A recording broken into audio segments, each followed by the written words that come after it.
Can I get more pessimistic?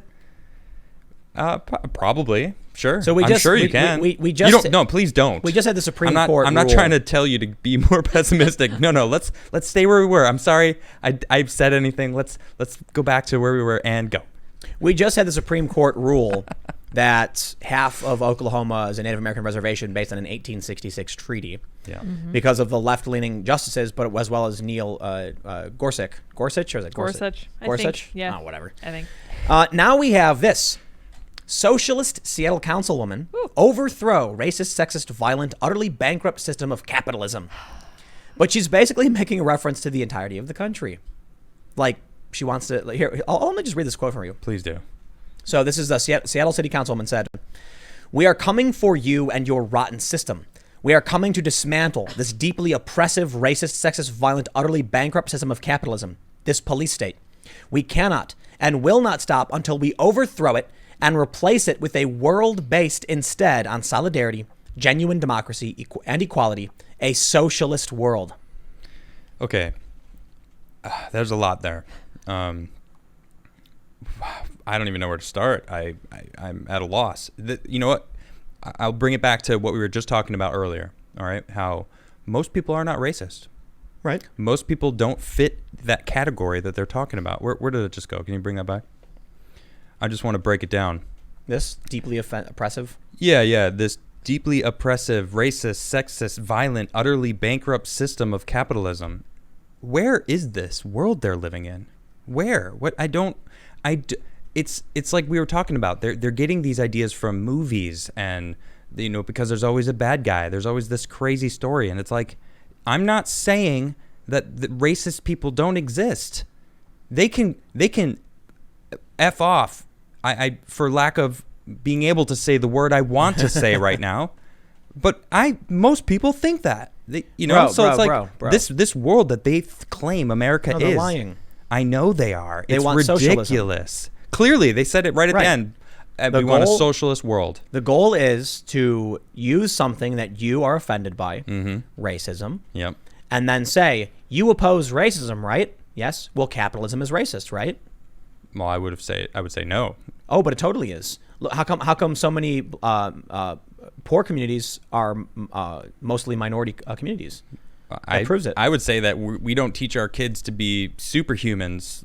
We teach them how to fall in line. And we're seeing the effects of that now. Most people make it nowhere near that. And when these people show up and say, "Did you know that majority of the impoverished communities in big cities are minority?" They go, "Oh, because of racism." And they go, "Oh, that has nothing to do with being in a city. You hate racism, right? Yes.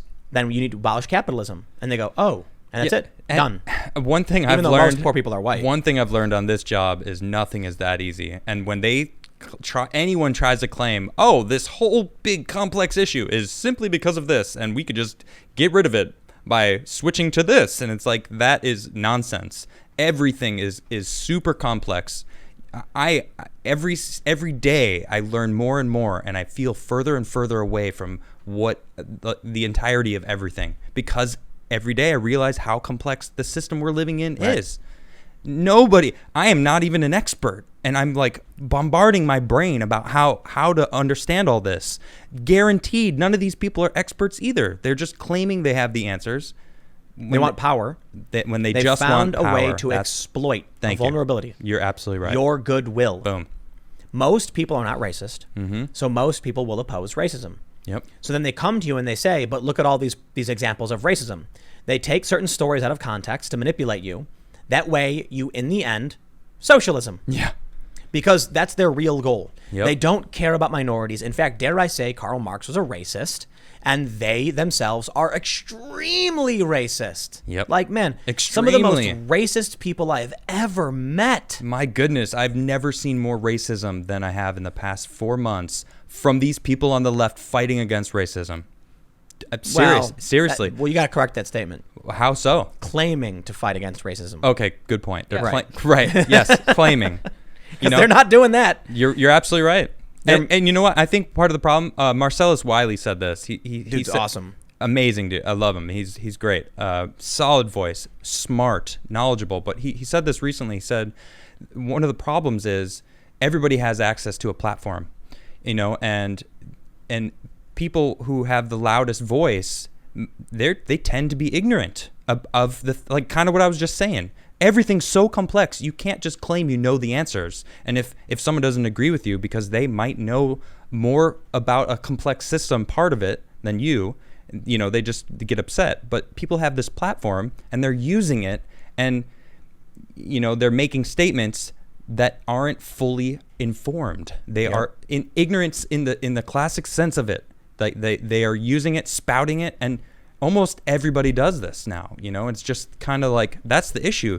All these, the list of things that person said is wrong with the world, it comes from all these different people that probably are ignorant of what's really going on in the world. They probably have no idea. So the big challenge right now is, how do we create a unified trust? Mm-hmm. The journalism is dead. So what happens is, I put out a tweet. My joke tweet said, it's sad when anyone loses their life. We must do better to teach people not to dance on highways at night wearing all black around a curve behind an obstruction.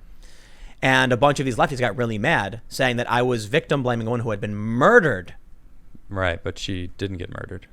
In response to this, legally, someone commented, and they said the guy literally drove around barricades to get on the highway and then sped into these protesters. Cops haven't said that. That's not true at all. Yeah, no one said that. So I responded with, does anybody actually read the news? And then someone screen grabbed, I think it was NPR, which was just completely at odds with the video evidence. Mm-hmm. And they said, I did. Did you? I demand a correction. And I said, I didn't just read NPR or the Washington Post or the local news, in Seattle, or watch all the videos. I did all of these things. Yeah. And what this says is wrong. Mm-hmm. But this is an actual news article, and you're just a guy on Twitter. So how do we get past that point where they're reading fake news that's just, no one's done any work, and they're going to tell me I'm wrong, and they demand a retraction, and then they go around screen grabbing this, being like, look how dumb he is. He made this up. See, NPR said so. Yep. And I'm like, I took NPR, Washington Post, ABC Local, at Fox Local, and 3 videos of the actual stream. The woman got hit. Mm-hmm. I put them all together and said, that's what happened. But they didn't do that. They just blindly follow the journalist who just scribbled some nonsense. Well, someone on a platform that I saw proved my narrative, so I'm just going to run with that. That's how they do it. It's the easiest thing to do. Exactly. I can't tell you how many times there'll be a story and I'll go whoa, this story is crazy. And I'm thinking man, I can't believe this is happening. Now, before I actually sit down and decide to do a segment on this, let me do some fact checking, and it's not true, and delete. Yep. And every day, several times, I'll see someone tweet out something like, did you hear this? Mm-hmm. And then I'll be like, whoa, and I'll start digging into it and be like, wrong. Well, and I get that Ghislaine constantly. Maxwell. Yeah. People started saying that this user on Reddit was Ghislaine Maxwell, the second in command to Epstein. It's crazy. And they were like, look at this pattern of posting and all this stuff. And then I was like, I saw a bunch of conservatives tweeting whoa, this is crazy, and retweeting this thread. And I'm like, there's no proof this is Maxwell. What is this? Because the user's name was Maxwell Hill. Okay. It's one of the most prominent Reddit users. And then someone immediately responded, Maxwell Hill is a place in Malaysia. Please stop this. And then the user actually started posting I have no idea what's going on. Oh, wow. They tried, and this happens. After she got arrested. Yeah. So they were saying that as soon as she got arrested, the post stopped. Okay. And sure, you can argue it's a conspiracy. And then once they realized people knew it was her, someone logged in and then said, nope, I'm still here, when it really was her, whatever, fine. There's no evidence to suggest it was actually her. And I saw a ton of high profile people posting this. So I won't post it. Yeah. I don't even bring it up unless it's to point out no confirmation. I have the best situation here. I'm doing all this research. People are hitting me up, giving me ideas, sending me this stuff that's crazy. I'm like, whoa, this is insane. Yo, Tim, is this true? Nope, not true. I'm like, oh no, not that one. Thanks. There's a couple where you're like, hey, did you hear this? I'm like, I don't think that's true because of this. And you go, let me check. Oh wait, I think I found it. And I'm like, oh wow, really? Yeah. Well, there's been a few times. Yeah, it's pretty cool. The Black Lives Matter woman saying that, talking smack about white people. Yep. I thought it because it was a screen grab that I was like, I know that, for those that are familiar with the story, a high profile member of Black Lives Matter in, I think, Toronto, right? Yeah. Said things about white people that I probably can't repeat on YouTube about, positioning in ranking the races, to put it that way, right? Yeah, just the bad. superiority, inferiority stuff. And I know that Black Lives Matter had said something like this before that went viral. Mm-hmm. So when the story popped up again and all people were sharing were screenshots, I didn't believe it. And I was like, no one's actually posted any hard source. Turns out the post was really old, but it was legit. I think it was like 3 years old or something. Yeah, back in 2017. But so the problem we face now is that it's all noise. And you know what I think might be happening with these polls and with Trump and the election and all that stuff? You have a journalist. I'll do air quotes. Thank journalist. you. I was doing it in my And head. they're sitting in their office, and they have like a, you know, like most of them, their eyes are rolled to the back of their head, and they're just like drooling. Yep. And then someone walks in and goes, right, Trump bad. And they go, okay. And they start mashing the keys. And then just like, they have like, you know, a dozen, you know, chimps in a room all mashing the keys. And eventually Orange Man Bad pops up. Yeah. When they write that nonsensical story, then they publish it. It goes, then there's another newsroom where you have the same people sitting there drooling. And then they see the article pop up and it says, Trump stole a scoop of ice cream. And they go, Donald Trump is a thief. He was caught stealing. You know, Donald Trump was going to steal from everybody. And now they've taken this and used it as pretext to write another article. Right. Donald Trump is a thief, confirmed. Then another journalist drooling in their office, you know, sees Donald Trump as a thief and they go, how long has Donald Trump been stealing from the poor? Yeah. And it just keeps spinning around in circles. Telephone. The mainstream media telephone network. Right. If you will. So let's say the first, you know, person sees a poll that says, will Trump, you know, be triumphant in November? And it says it's a neck and neck race between Trump and Biden. And they go, whoa, so Trump might actually lose. The article is saying, or this poll comes out saying Trump does have a decent probability of losing. So they write, Trump could actually lose this election. Send. Another journalist sees it. Trump is losing. Whoa, Trump is losing. Send. Yep. Then someone writes, whoa, Trump is losing? Trump has no chance. Send. The next person sees it. Trump has no chance. It's over for Trump. He's panicking. Send. Yeah. And then the last one is Donald Trump floundering. Administration is panicked. And then a journalist calls someone working with Trump and goes, is it true that you're all in a free fall panic, that everything is falling apart around you and your lives are over and Trump's house burned down? No. And even better, the Republicans are thinking of dropping Trump. Yep. That is an actual thing I've read that and was then going at around. The same time that story comes out, where it's like Republicans discuss Trump dropping out, Politico writes Trump admits it, he's losing, and then the actual quote from Trump: "We're expecting a really huge win when the silent majority steps up. It's going to be historic." Blah blah blah. And I'm like, so what? It's like the exact opposite. Wow. What am I supposed to trust? Oh man. Your top secret anonymous sources or the words of the man himself? Right. I have no reason. Listen, I understand some people don't like Trump and some people do like him. I don't care if you like him or don't like him. Yeah. If it came down Same. to it, and Ian said, "Yo, Tim, Adam wants to eat a cheeseburger," I'd be like, "Well, that's strange. Adam's vegan." And then I came to you and said, "Adam, what do you want to eat for lunch?" And you said a vegan cheeseburger. I'd be like, "I'll take your word for it." Yeah. You said those words. Right. Why would I be like, I don't know. No, Ian said you wanted a regular cheeseburger. Well, technically, I would just say cheeseburger. I wouldn't say. Cheeseburger. I wouldn't add the right, word. and I would know what you meant. But this reminds me of I can't remember. It was an episode of Family Guy, and someone I can't remember what it was, but someone stole Peter's phone or something. Okay. And then texted Joe like, "I'm gonna go to Build-A-Bear with you." And then Peter was like, "I don't want to go." And he goes, "I don't know. It says right here on the phone you said you wanted to come with me." And he's like, No, I don't want to go. Then his phone rings and he goes, "Nope, says you do."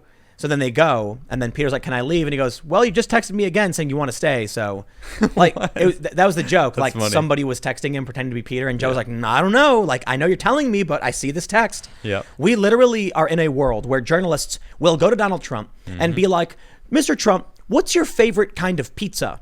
And he'll go, "I really love pan with a nice oily Parmesan crust." And then they'll go, "But anonymous sources say Trump actually likes deep dish." Confirmed. The man literally told you what he was doing. Right. It's the craziest thing that we are in this era. How am I supposed to? I got something for you. A poll was released in March from CBS, Okay. and it found that Americans trust Trump more than the mainstream media.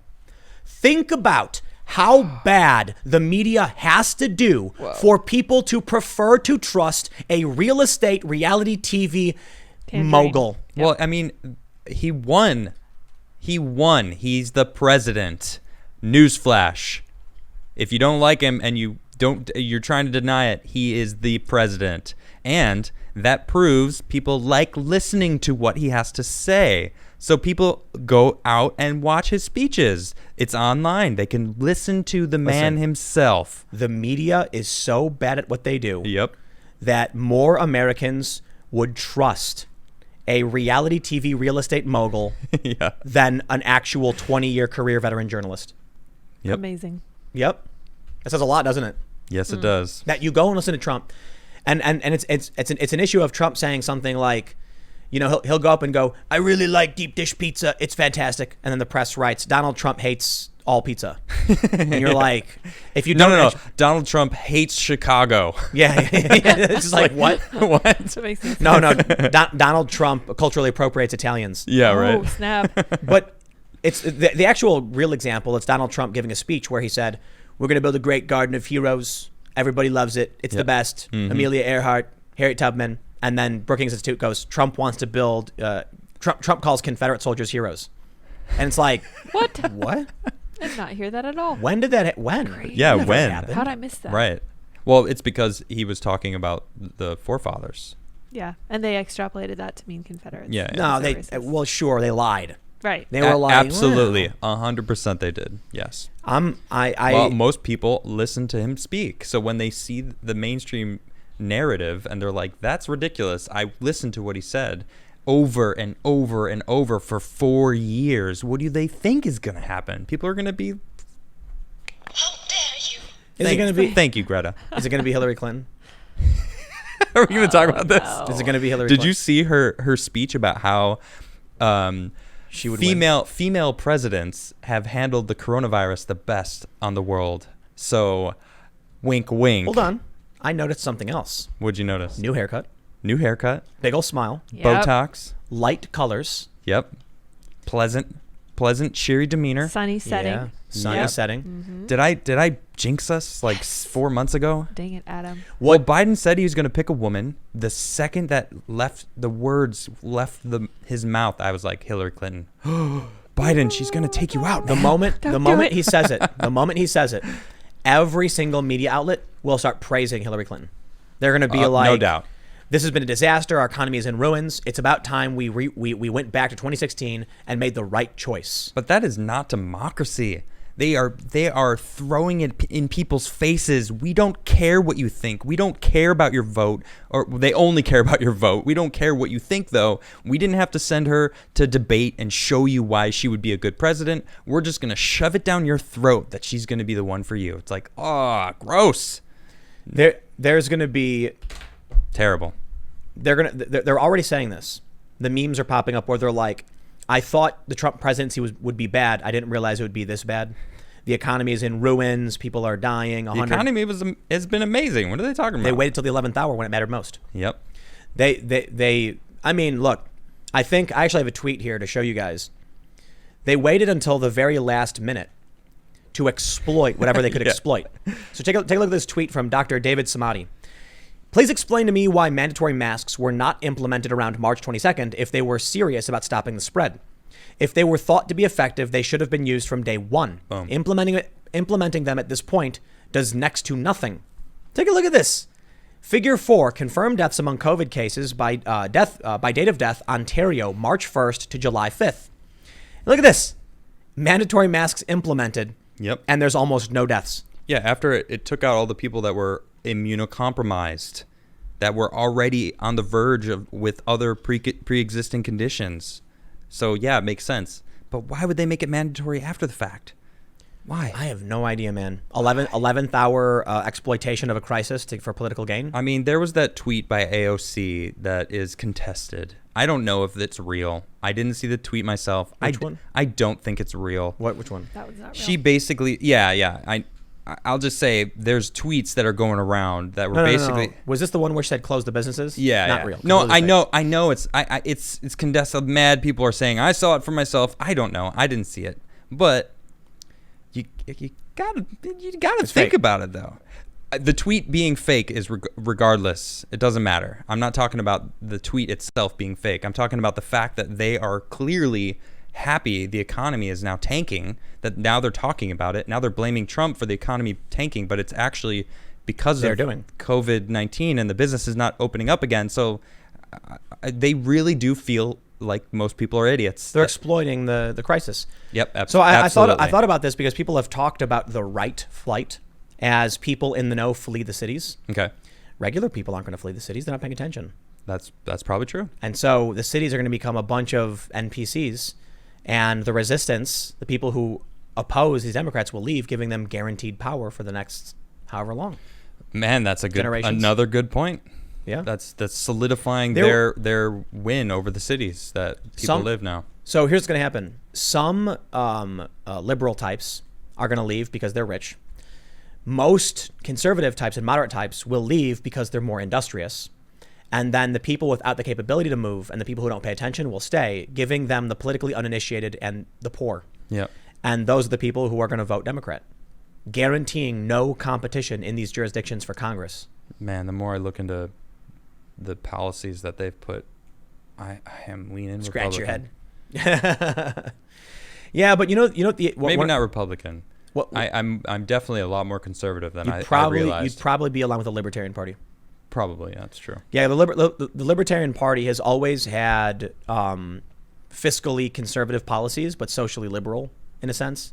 Not completely. Okay. But basically, the Libertarian Party was more like, hey, let's not have the government spend all our money on dumb war stuff. Let's let people live and do their thing. And that includes, there's a really funny shirt that says, I can't remember what it says. Maybe you know what I'm talking about. The one where it's like, I just want to smoke pot with. Oh yeah, I want to be able to protect my pot plants with my automatic weapon from my with my gay neighbors or whatever. Yeah. Right. You know what I'm talking about. Yeah. Yeah, but if basically the Democratic Party is gun control, the Republican Party is pro-life. But this is changing, man. Yeah, it is. I think it's changing. I think I think everything was just shifted dramatically to the left. Yep. When you look at now, Jeff Van Drew is a good example. He's got a 100% rating from Planned Parenthood. That's my understanding. And he's a Republican. He switched parties. And he won the primary. So here's a guy who's pro-choice. And he was a conservative Democrat. So he's probably the furthest left Republican there is. But the whole Republican Party is going to move left on a ton of issues. Think about every single conservative, like not every, but 90%, supporting police reform as it pertains to like George Floyd. Yeah. That's, in my opinion, unheard of. 10 years ago, there was the launch of Blue Lives Matter and Back to Blue and defend the police and stuff, which is it's still around today for sure. Yeah. But I was surprised that when George Floyd died, I even Rush Limbaugh and Hannity, they came out and they were like, "This is wrong. It's terrible." Yeah. There's a big and this is a cultural leftward push. A lot of people said, "What does that mean? How does that left?" There's economic left and there's the cultural left. There's the economic right and the cultural right. The important thing that everyone needs to know, not like when it comes to any political faction, be it far right, I'm doing air quotes, or far left, they're all economically left. All of them. Okay. The only economically right, meaning laissez-faire capitalism, is like libertarians and ANCAPs. But even among what the press calls far right is actually economically far left, advocating for universal health care, government programs, just for, their people, So yeah, I don't know. Nothing seems to make sense at this point anyway, so I don't even know what the point is. Yeah, right. Thanks for checking out this clip from the Timcast IRL podcast. We do the show live Monday through Friday at 8 p.m. If you want to catch the full show, tune in to this channel, subscribe, hit the like button, or check us out on iTunes and Spotify, and we will soon have this podcast up for free on all podcast platforms. Thanks for hanging out, and we'll see you all in the next episode.